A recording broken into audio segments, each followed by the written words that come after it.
ለኢራኑ ጦርነት ድርድር እንቅፋት ነው የተባለው የሊባኖሱ ተኩስ አቁም ፕሬዝዳንት ትራምፕና ጠቅላይ ሚኒስትር ኔታንያሁ ከውዝግብ መግባታቸው ሲነገር ሰንብቷል። በሌላ በኩል ትላንት በሊባኖስና እስራኤል መካከል ተኩስ አቁም ቢደረግም ካሁኑ የመያዙ ነገር አጠራጥሯል።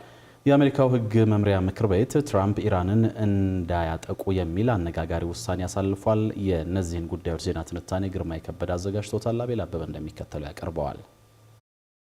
የአሜሪካው ዋይት ሃውስና የዋይት ሃውሱ ዶናልድ ትራምፕ በኢራን ጦርነት የውጥር የተያዙ መስለዋል። ከሀገር ቤትም ከውጪም። ከሀገር ቤቱ እንጀምር።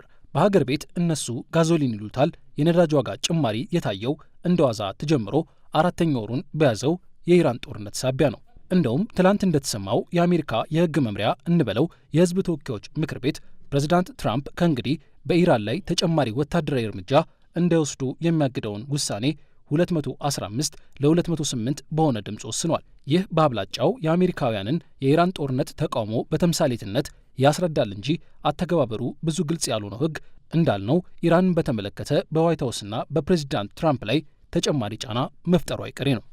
On this vote, the yeas are 215 and the nays are 208. The concurrent resolution is adopted.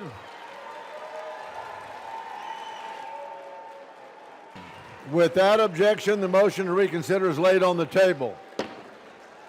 ለዚህም ነው ውሳኔው እንደወጣ የዋይት ሃውስ ባለስልጣናት የፕሬዝዳንቱን ስልጣን የሚገድብ ነው የሚል የሰላ ትችት የሰነዘሩት። እንደውም እርምጃውን ህገ መንግስታዊ አይደለም እስከ ማለትም ገፍተዋል። አሁን ድምፅ የተሰጠው ፕሬዝዳንቱ ያለ ኮንግረስ ፈቃድ ወታደራዊ እርምጃ እንዳይወስዱ ከወሰዱም በ48 ሰዓታት ለጥምር ምክር ቤቱ እንዲያሳውቁ የሚያስገድድም ነው።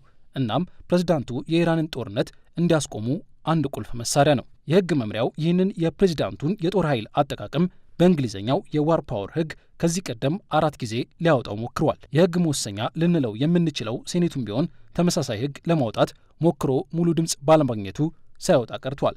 ብቻ እንዳልነው ፕሬዝዳንት ትራምፕና ሹማምንቶቻቸው በአገር ቤት ጫና ላይ ናቸው። ፕሬዝዳንት ትራምፕ እንደዋዛ የገቡበት የኢራን ጦርነት እሳቸውም መከላከያ ሚኒስትራቸውም የጦር ጀኔራሎቻቸውም እንዳሉት ኢራንን በሳምንታት ዕድሜ አላንበረከከም። ድርድሩም ዋሽንግተን ብቻ ባወጣችው የጨዋታ ህግ እየተመራ አይደለም። የሺህ ዘመን የሀገርነት ታሪክ ያላት ኢራን መሪዎች በተከታታይ ቢገደሉም ወታደራዊም ሆነ ሲቪል መሠረተ ልማቶቿ እንዳይሆኑ ቢሆኑም የቴሄራን መንግስታዊ አስተዳደር ከትንግርት በሚቆጠር ጥንካሬና አንድነት ከአሜሪካ ጋር ሺህ ዘመን እንዋጋለን እያለ ነው። ኢራናውያን በብዙ እየሞቱ ነገር ግን ሀያላን ሀገርና የአካባቢውን አጋር መንግስታት በጥቂቱ እየገደሉ በተለይም የአሜሪካን ወታደራዊ ገበና ለዋና ዋና ተቀናቃኞቿ ቻይናና ሩሲያ አሳልፈው እየሰጡ ነው። እናም የሌሎች ሀገራት ነገርና የዲፕሎማሲ ጉዳይ ብዙ የማይገዳቸው ትራምፕ የኢራን ጦርነት ባመጣው የኢኮኖሚና ወታደራዊ ጣጣ ሳቢያ የኢራንን ጦርነት በቶሎ እንዲቋጩ ቢፈልጉም ብዙ አይገርምም። በሌላ በኩል